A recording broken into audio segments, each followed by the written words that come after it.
Mad Flow Music. San Pablo eh. Norman patay gutom. Norman pangit patay gutom. Norman patay gutom. Patay gutom si Norman. Norman hampas lupa. Strong Igorot at work! Kahit kung lang sabihin, pumunta ka, talaga matapang ka! Maka gago! Boy! Norman pangit hampas Pare, sa inidoro ko natutulog, pare. Hampas lupa si Galingan mo ba? Norman. Kayo ang mga tunay na demonyo! Yan. Medyo lakihan lang natin. Maliit lang ako.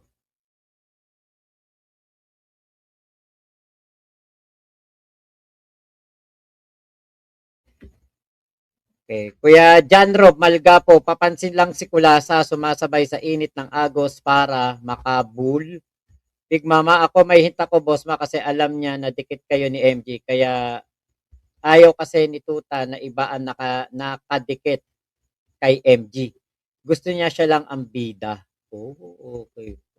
Kuya Gilbert Gualdrapa, bro Mac, pakibate si Mayweather may utang din kay Boy Iniduro. Si Mayweather. Doon ako naasar, binaliktad niya MG, sabi ni Robin. Okay, Kaljuni. Para akong kinukwentuhan, everyday normal guy. Paimpit-impit yung tawa ko, di ako makatulog. Ayun. Sige, unahin na. Sige na siya. Ayan. Sabi ni Chris, mahirap kalaban si Kulao. Sasabihin lang nun may COVID ako, sabay dahak at dura. Ayun ako. White Trend. Ayun. Sok Espiritu. Ayan. Hello po sa inyo ha. So, eto, nakita natin tong post na ito ni Kuya Pod Genius. Ayan. So, ayan si Ian. Ayan yung pinirmahan ni Ian. Okay. Ayan si ano daw noon. Siguro sa video call to. Ayan. Meron silang ginawang GC. Yung hot seat. Ayan. Hot seat. Okay. Ayan po yung mga post na yan. Okay. Ayun. Dito nabanggit yung pangalan ko. Ayan. Kausap mo ba si Mac Pablo? Sabi po diyan sa post. And then, sumunod, ang sabi dito, sino po yun, ma'am? Si Ian siguro yan yung sumagot. Tapos sabi dito eto si Sabi daw to. Actually, sinabi sa akin ni Bungo na ang profile daw ni Sabi ay hindi mabasa yung pangalan. Yun po ang sabi. Ngayon, ako naman, syempre, nagulat din ako nung nakita ko to sa post. Sabi, wag na sana kung pwede. Wala kang mapapala doon.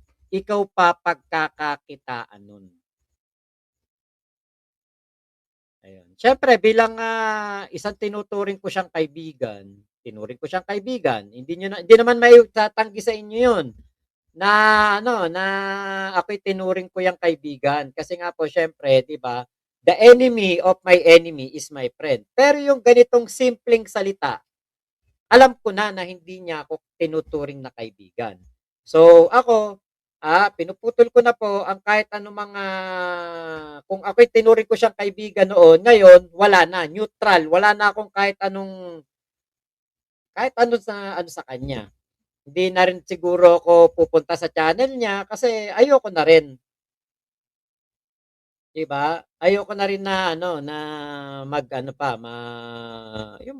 kahit anong mapanood pa yung kanyang mga sinasabi sa kanyang live. Ayoko na rin. Hindi na rin ako kumbaga hindi na ako makikipagkaibigan kasi friendly po ako. Hindi po ako yung tao na kapag may sinabi tungkol dun sa isang tao maniniwala.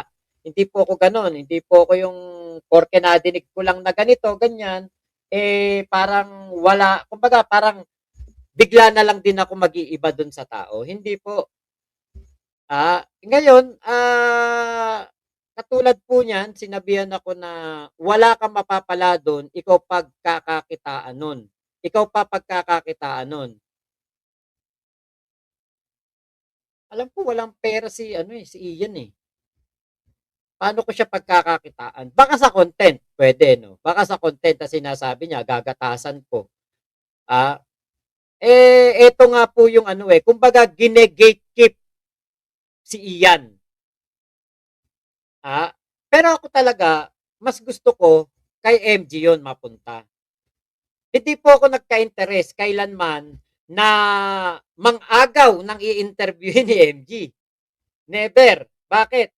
Nagawa ko na po yan dati. Pero dahil nga po maliit ang platform ko, hindi po ako hindi po ako mapapakinggan. Kasi ang platform ko noon, ang aking subscriber nung nandun ako kay Kulaong at nung umalis kami, nasa 220,000, mga ganun. 220, 250K nung nandun ako kay Kulaong. Tapos nung umalis ako, nabawasan ako ng mga 20,000 subscriber. Tapos, nung kinalaban ko na si Kulaong, ang dami ko na na-interview ng mga nabudol ni Kulaong, ng mga nanay, sila Nanay Ebing, sila Ate Ann Ali. Ang dami na ako nakausap na mga nagpatotoo ng pambubudol ni Kulaong, hindi po ako napakinggan. Kasi nga po, maliit ang aking channel. Hindi po ako kailanman naghangad na yung i-interview ni MG ni Makagago ay aagawin ko. Kaya nga nung eto nabalitaan ko nga 'to, i-interview ni MG 'tong si Ian, tuwang-tuwa ako, masayang-masaya ako. Bakit? Makakadinig na naman tayo ng isang katarantaduhan ni Kulaong, 'di ba? Ngayon, nung, nakita ko na kinakausap ni Sabi etong si Ian doon sa kanyang, sasakyan, ako po'y ako po, narinig ko po talaga 'yun na kinakausap po niya at, nagka-interest po ako, in-upload ko pa nga 'yun sa aking, YouTube. Nire-upload ko pa. Kasi nga po, sabi ko maganda 'tong, talakayin kasi ito, kumbaga isa sa mga tao na talagang nadikit kay Kulaong. Katulad nung dalawang kabataan na umalis na kay Kulaong, parang gano'n. Credible kasi kasama talaga ni Kulaong 'yan. Nakasama talaga, nakita natin sa sa mga video ni Kulaong, nandiyan talaga si Ian. So, 'yun yung aking, naisip na sabi ko, maganda 'tong time para reaksiyunan, para maano 'to, para maipakalat. So, siyempre inano ko, 'di ba? Pumayag naman siya, pero ako wala akong sinabing kahit isang masama laban kay Susan Yance o kay Sabi. Alam niyo 'yan kasi kayo nandito kayo gabi-gabi, eh. Never ako nagsalita ng pangit kay Susan Yance, kay Sabi. So, dito, siyempre madaling manghusga, 'di ba? Madaling manghusga na sabihin na wala kang mapapala dun, ikaw pa pagkakakitaan nun. Madaling manghusga, 'di ba? Pero hindi naman kasi niya ako kilala talaga, sino ba naman? Sino ba naman ang sino ba naman si Makmak Pablo, 'di ba? Kaya talagang po, hindi po ako maghahangad na kausapin din si Ian. Small YouTuber lang po ako. Kaya doon sa nangyari po na post na 'yan, naisip ko, parang pala, parang kumbaga ako, hindi ako nagsalita ng kahit anong pangit kay, Sabi, pero si Sabi pala from the start, 'di ba, 'yun na yung tingin niya sa akin na ako po ay, parang wala akong kuwenta. Parang ang dating, parang ako, para akong, nakikisali lang dito, 'di ba? At pagkakakitaan ko pa etong si Ian. Sa vlog totoo, ako po talaga nanggagatas dito. Hindi po ako magpapaka-ipokrito na sasabihin ko na ako'y for awareness lang. Hindi po. Para rin po talaga 'to sa kita. Para po ako'y magkaroon din ng content, talagang ginagatasan ko ang issue ng kulaong.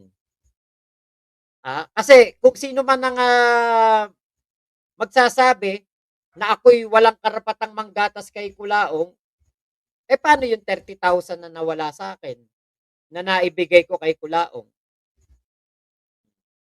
Buti sana kung yung 30,000 na yun, hindi ko pinagpaguran, hindi ko pinaghirapan, hindi ko pinagpuyatan. Oh, totoo nabawi ko na, matagal ko na nabawi. Ilan pang ano, ilan pang, napakatagal naman na nitong kulaong na 'to, kailan pa 'to? November ba ako, October ba ako nagpa-interview kay MG. Bawing-bawi ko na yung 30,000. Ah, Kahit nung panahon na nakikulaong pa ako, tapos umalis ako, bawing-bawi ko na po. Pero siyempre, hindi naman ibig sabihin nun porke kinita ko na sa YouTube, nabayaran na ako ni Kulaong eh. Meron pa rin akong grudge kay Kulaong. Hindi ko po ikakaila. Talagang pineperahan ko tong issue na ito. Kailangan kong kumita dito sa issue na ito. Bakit? Biktima ako ni Kulaong eh. Di ba? Kaya nga po, alam nyo, sa totoo lang, hindi naman ako narinig na nagsalita diyan na, na ako ang pinakamagaling, ako pinaka mabuti, ako pinaka matinding vlogger, laban kay Kulaong. Hindi po. Yung mga credits na yan, ang credit ko lang, ako lang yung nag-record. Yun lang. Pero bukod dun, wala na. Kung ano po yung naging nagawa ng mga ibang vlogger, may credit sila dun. Nagawa nila yon. Pero ako po, hindi ko po i-credit, hindi po ako credit grabber sa kung ano man po ang nangyari-yari ngayon kay Kulaong. Bagkus, ako po ay nag-aano pa na sinasabi ko pa kung sino ang mas nakakagawa ng mga ganitong bagay. Katulad ni Sabi, malaki na itulong ni Sabi sa laban dito kay Kulaong. Hindi po maiaalis 'yon.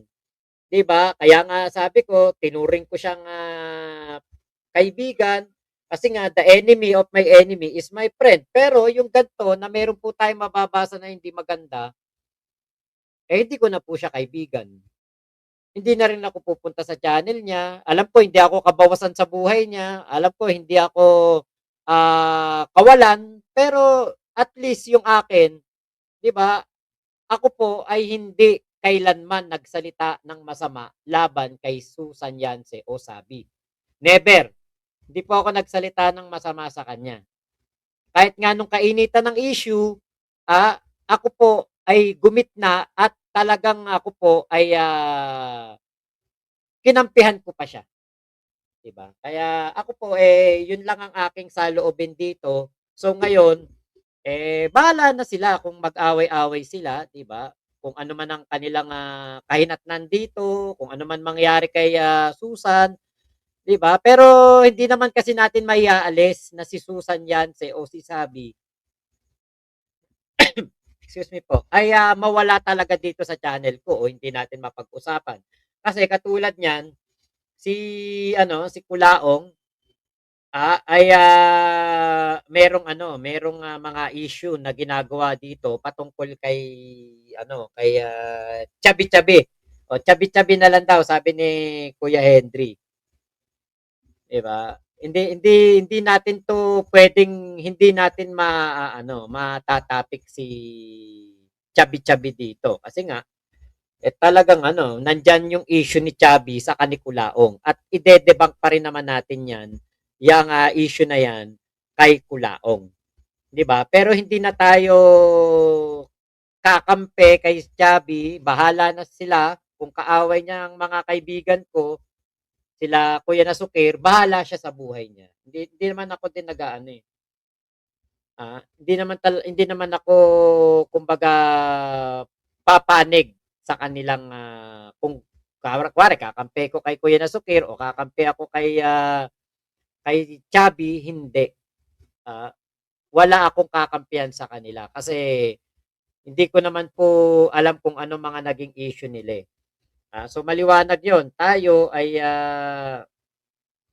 nag-aano dito, yung, nag-ano lang tayo, naglabas lang tayo ng ating, opinyon patungkol dun sa ating, nabasa, na eto nga pong, tayo daw po ay ako ay, kumbaga pagkakakitaan at, wala daw mapapala sa akin si Ian, ayun. Siguro wala talagang mapapala sa akin si Ian, kasi hindi ko din naman tutulungan si Ian, wala din naman akong gagawin para kay Ian.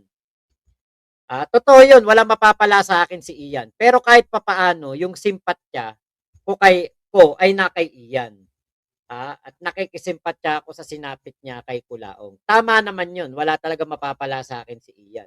Kasi hindi rin naman ako magmamagaling, 'di rin naman ako magmama parang bida-bida na bibigyan ko ng kung ano man na ano, na kung ano yung, puwedeng ibigay kay Ian, hindi. Hindi po ako magbibida-bida diyan. Hindi ko po ugali na magmagaling. Hindi ko ugaling magmagaling at, magbida-bida. Kaya wala talagang mapapala sa akin si Ian at gagatasan ko pa 'yan kung 'yan, nagpa-interview sa akin, 'di ba? Kung napunta sa akin 'yan, hindi napunta kay MG. Kunwari walang interes si MG diyan, ako ang nagkapag-interview, gagatasan ko talaga sa ano 'yan, sa vlog. Pero 'di ba nga, hindi tayo bida-bida, eh. What goes around comes around lang naman tayo. Kung ano yung dumating sa atin na issue, kung ano yung mabulalas natin dito, makita natin kay Kulaong, makita natin kay Pudginyo, sa mga kaibigan natin, kila Yulin, kila Bungo, yun lang ating tinatopic, 'di ba? Ayun. So, yun lang yung masasabi ko dito sa post na ito ni Pudginyos. Kung ano man ang, isipin nila sa akin, wala na akong magagawa. May sarili silang laban. Ayoko na dumagdag na maging kalaban pa nila ako. 'Di ba? Kasi 'pag ako nagpalaban-palaban din ako, kunwari makipaglaban ako diyan, naku po, hindi na po ako ano, hindi na po ako makikisali diyan. Hindi na po ako makikipag-ano diyan, makikisama diyan sa ano na 'yan, kasi wala na, eh. Ang galing nun,